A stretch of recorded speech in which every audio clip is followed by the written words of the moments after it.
boys and girls. How you doing out there? Welcome to Ms.Etta's Academic Corner. And we have our guest audience tonight, Judah Sr. and Judah Jr. How you guys been doing? We're great. You're going to read a book about hair? Yeah. And you guys got hair.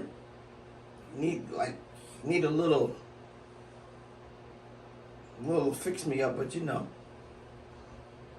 Let's not judge nobody. We're not judging you. Some people like to wear their hair wild, so it's okay. We're going to read a book about hair. So you guys have a seat right there. You have one right there. And this book is called There is Power in My Hair. And it's Caidyn's Tales. There is Power in My Hair. Written by R.W. Lee, and the illustrator is Cameron Wilson. This is a soft book. We can bend it. And we see colors like gold, brown, beige, white, red. And the word power is in red. So that's putting notice for us to pay attention to that word power, strong, mighty, power. Caidyn is actually a real person, and his family, the Bennetts, have an Instagram station. They're influencers, and they have a Facebook Instagram station. I said Instagram, they're on Instagram. And you can find them on Facebook, and you can find them on Instagram. And they're really, really lovely people, the family. But this book here, we're going to read about Caidyn's Tales. Now, inside, it tells us a little bit about the book. This book was written on behalf of our son, Caidyn M. Bennett, who, like many African American youth, is forced to cope with negative experiences, misconceptions, and stereotypes almost on a daily basis. His fair skin, feminine features, and strong opinions are some of the struggles he faces. In this story, it is his hair, better known as his locs, and his cultural inheritance that we seek to give positive recognition. This story is very relevant today at a time when superheroes are being greatly highlighted and imitated by children of all ages. Also at a time when African Americans no longer feel the need to assimilate to American ways. This is for older kids. You can read this, and parents. But this was written by the Bennett Bennett family.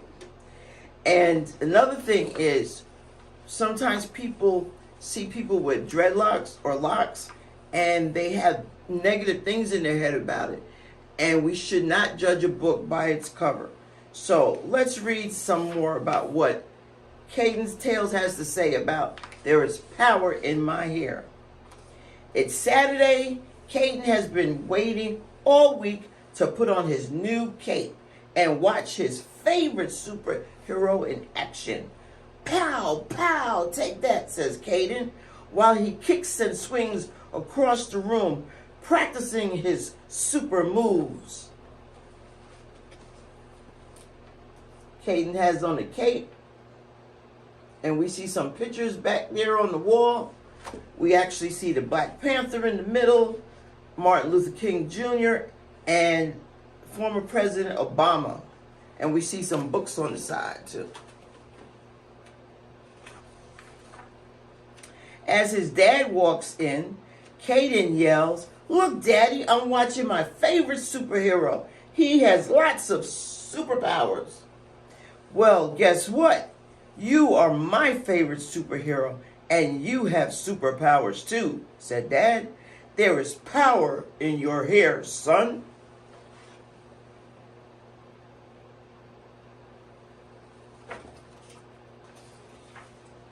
His dad has locks too. "Wow, there is power in my hair? What kind of power?" Caidyn asked. Can I fly? Can I shoot flames? What can I do? No, son, not that kind of power, said Dad. Listen, and I'll tell you what powers you have. Your first power is royalty, like a king. So Dad is talking to Caidyn. His first power is royalty.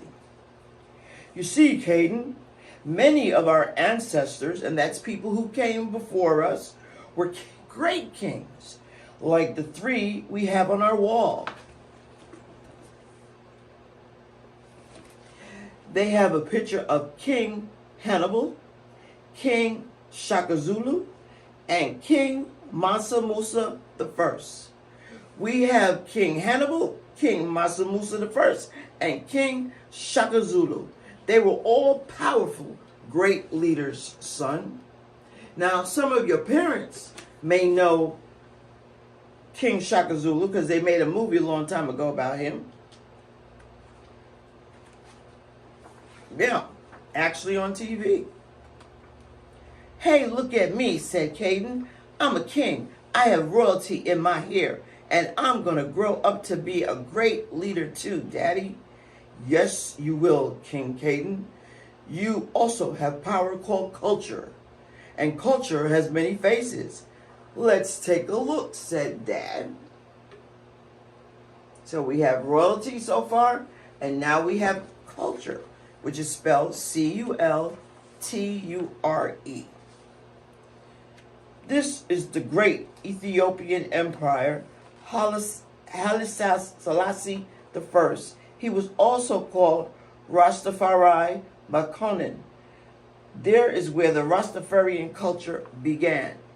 Look, he has locks. He has hair like mine, said Caidyn. Yes, son, hair like ours goes way back in time, even far as ancient Egyptian pharaohs, said Dad. So, dreadlocks, locks is not new. Culturally, locks has been here a long, long time. Way, way back. Kings wore locks.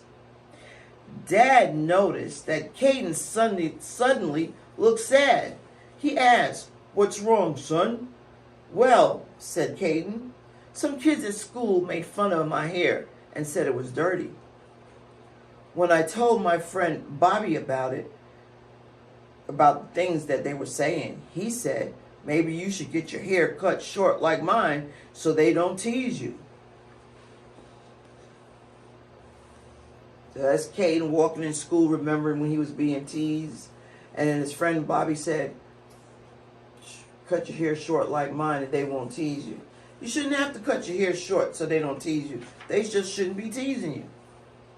"Listen, Caidyn," said Dad, "they simply don't understand how our hair gives us strength and power to fight off many things. Do you remember what we learned about Samson? How he lost his powers and became weak after letting Delilah trick him into cutting off his hair?" They read that from the Bible. And if you have anybody teasing you about anything about you, boys and girls, you make sure you let your parents know. Doesn't matter. If they tease you about your clothes, your size, the color of your skin, your hair, let your parents know. I know it's hard when people tease you, but you know your hair is not dirty, son. Wear it proudly. You don't need to cut it off. What was it that Sensei told us at karate school? Sensei, I think it's Sensei, told us at karate school. Our hair is our antennas that connect us to energy. Keep that in mind, said Dad. So, besides the African American culture, other cultures have thoughts about hair and why we should wear our hair proudly. There's some places where the women have never cut their hair. There are a few cultures, where the women have never cut their hair. And if you ever met them, their hair is actually down to the ground. And it takes them for hours to comb it out, wash it, and dry it. Wow, That's 1, 2, 3 powers: royalty, culture, and strength. Do I have any other powers in my hair, Daddy? Yes, you sure do, son. You have the greatest power of all. It's called pride, and pride also has many faces.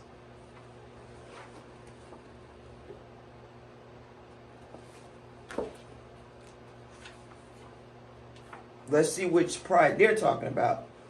It has faces like Marcus Garvey, Malcolm X, and Martin Luther King Jr. Faces like President Obama, Rosa Parks, Jesse Owens, and so many more. These were very, very famous people in the African American culture. And some are, one of them anyway, that from here is still alive.